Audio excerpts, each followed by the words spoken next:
Hello, I'm Chris Lapados with Anastasiopoulos. This is Man Free World. That portal is still open and needs to be closed. And today I'm going to be talking about how to handle ultimatums. No one ever told me what these things were, how to deal with them. I grew up in a little bit different time where it wasn't as critical. People were much more, I don't know, they didn't seem to be doing this kind of power play stuff to each other as much. So an ultimatum is essentially the false dilemma fallacy. Uh, so um, and the only reason someone gives you this and does this thing to you, presenting two options as the only ones available, forcing, there's the key word, people to choose between extremes instead of considering all possibilities. So usually undefined is often a time limit associated with these things, or some sort of have to do this quickly. Don't think about it. Don't look into it. Don't go too far. So why does someone give you an ultimatum? It's only because they want to control you. And ultimatums usually only have two options. There's another key because we live in a very large, seemingly infinite universe, and there are unlimited options. Okay, there and they so they, and these are often false choices. They seem kind of real, but they aren't actually real. There's like one bad and one that's like somewhat acceptable. Usually that's how they're portrayed. So they usually do those two things. Uh, and they're usually fake. So you always have, if you want to remain free and put up, you're gonna put up a little more hassle. So if you're weak, feeble minded, you don't even look at me. It's my stuff anyway. So you always gotta look for another option. The immediate thing when this comes up is look for another option. And one of the best. So then there's always another option. So here we go. So some tactics. Delay. Just say I'll think about it. I'll get back to you. Let me see. You can usually delay. That's one of the things about this that kind of that you're not saying no and you're not saying yes. So you boop in this limbo zone. It's like so they want you to go immediately to one of the two, right? But you're like boop. I'm not saying no. I'm not saying yes. I gotta, I'm not sure yet, right? So that's a classic one that even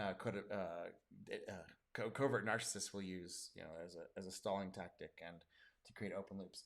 So you can use this one usually pretty effectively. Now, they still want you to comply. So to keep you in the compliance side, they don't want to pressure you, but eventually they will. So you say you wanted to ask your friends or your spouse or your family, or I need to go research it online or whatever. So you always got to seek alternatives. Just think: is there some other way this could be handled? Is there a waiver? Is there something some other way? There's almost always another way. They almost always have to give you a alternative. They don't have to tell you. They will never tell you. You do have to ask. You do have to find. You have to look. It's never going to be the first two options, even like usually a third. It'll be like the fourth or fifth, and you have to go into it. And that's just how it's structured. So, and the reason why they do it this way is because they know this stuff is bullshit. Like oftentimes the authorities who pull this stuff know it's bullshit, but they need to manage the fucking massive idiots who are completely fucking moronic. That's that bell curve, the big hump in the middle.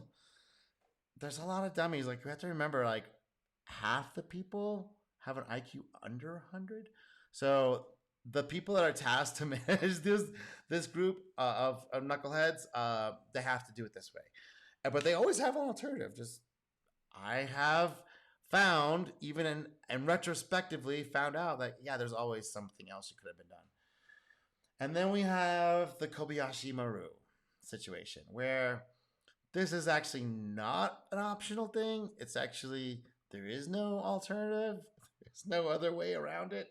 You're gonna given a false choice, and it's the kind of thing where you go to the gulag or you fail, or you get some penalty, and there's no alternative. Either you do the thing or you get the penalty. It's like, okay, well, If that's the case, again, for strong-willed people, not for the weak heart that just want to go along with whatever's happening, which is always not good. So, what is the penalty for faking it? What is the penalty for not doing it? What is the penalty for doing it, making it seem like it's been done? Can someone be bribed? This is for like if you're in a situation, there's a no-win situation. These are some of the alternatives. Like, can you pay somebody off? Can you do someone a favor? Can you do it yourself somehow?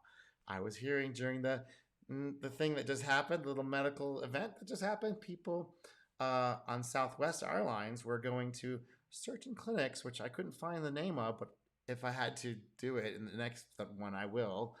And there's always things like this. There were certain clinics that would go in and they would, certify that the person got the bingy ding, and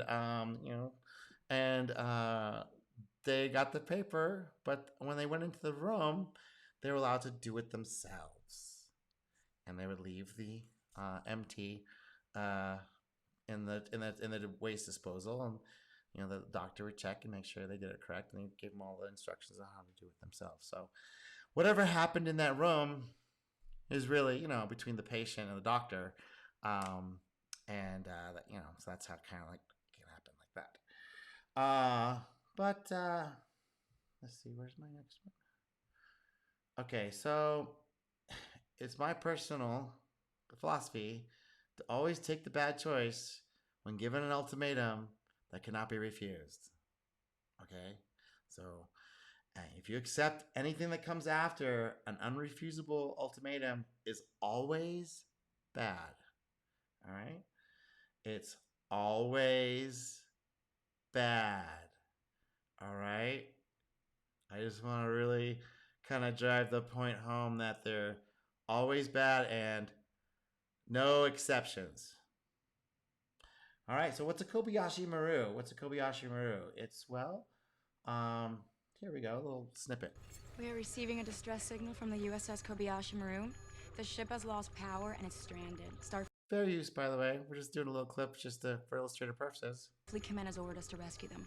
Starfleet Command has ordered us to rescue them, Captain.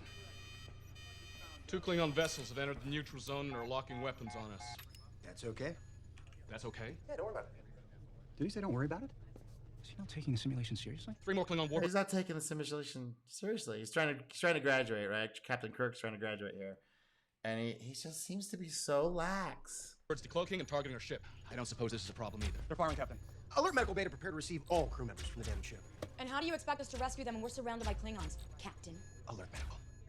So in this scenario, that's a no-win situation. This scenario is set up to test the captains, and they're not really supposed to know about it, but Captain Kirk found out about it, of course. And shields at 60%. I understand. it was like they set it up. There's no way to win. Should we, I don't know, fire You're back? supposed to see how you act under pressure and all this other stuff. No. And Kirk is like the guy that they didn't like to lose.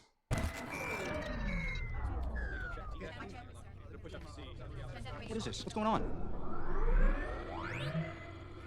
Armed photons, prepare to fire on the Klingon warbirds. Yes, sir. Jim, their shields are still up. Are they? No, they're not. Fire on all enemy ships. 1 photon each to do. Let's not waste ammunition. Target locked and acquired on all warbirds. Firing. All ships destroyed, Captain. Begin rescue of the stranded crew. So, we've So no one got hurt in this scenario. managed to eliminate all enemy He was just letting the people above him know, hey, you can't put no-win situations in front of me and not expect me to cheat for your no-win situation. Thank you very little. All right. The good thing about the American dream is that you can just go to sleep and try it all again the next night.